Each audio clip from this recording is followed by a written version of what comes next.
And God said to Jacob, I am God Almighty, be fruitful and multiply. A nation and a company of nations will come from you, and kings shall come from your own body. It is Monday, the 18th day of July, 2022. Clive Walsh here, and it's time for the reading of our devotional thought for today from the book Truth for Life by pastor and author Alistair Begg.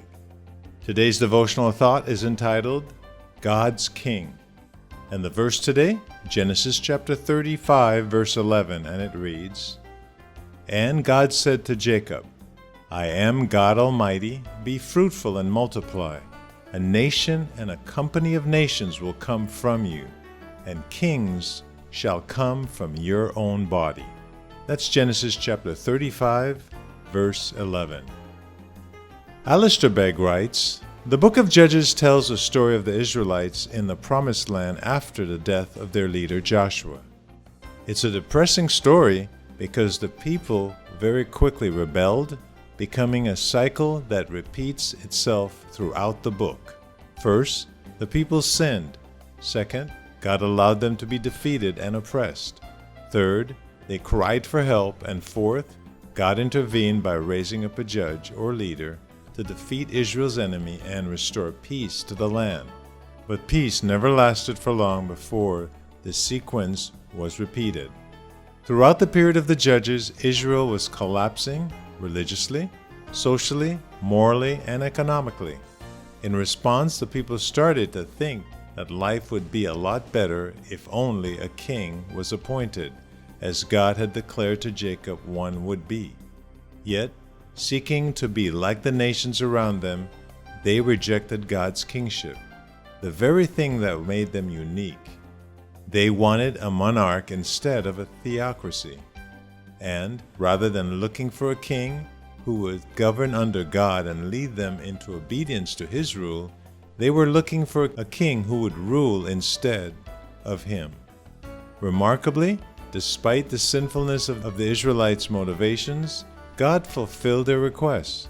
Many kings of Israel followed, but never the king they truly needed. There was still someone greater to come.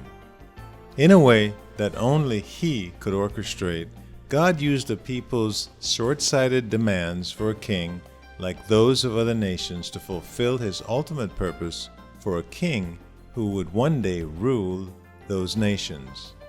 Eventually, Israel's royal line would culminate in Jesus, the coming king whom God has promised, one whose scepter shall not depart from Judah, nor the ruler's staff from between his feet. And tribute comes to him, and to him shall be the obedience of all people. Genesis chapter 49, verse 10. The true kingdom would be established by the Messiah, who would rule under God's authority and would be his supreme gift to an unworthy people. See how immense God is? That he is able to sweep into his purposes even foolish requests and bad motivations. God is bigger than our choices and even our mistakes. He is sovereign over every mishap. Though we, like Israel, may fall at times, we can surely trust God to overcome our failings as he accomplishes his purposes. And we can gladly obey his King in our lives today, rather than seeking to serve anyone or anything in his stead. And that's our devotional thought for this Monday, the 18th day of July, 2022, encouraging us to keep Jesus as our King, keep him as the head, the one who rules and reigns forever. May that be so for you today.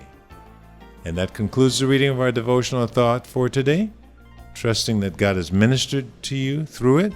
And for those reading through the Bible in a year, Psalms 20, 21, and 22, as well as the book of Acts, chapter 13, verses 26 through 52.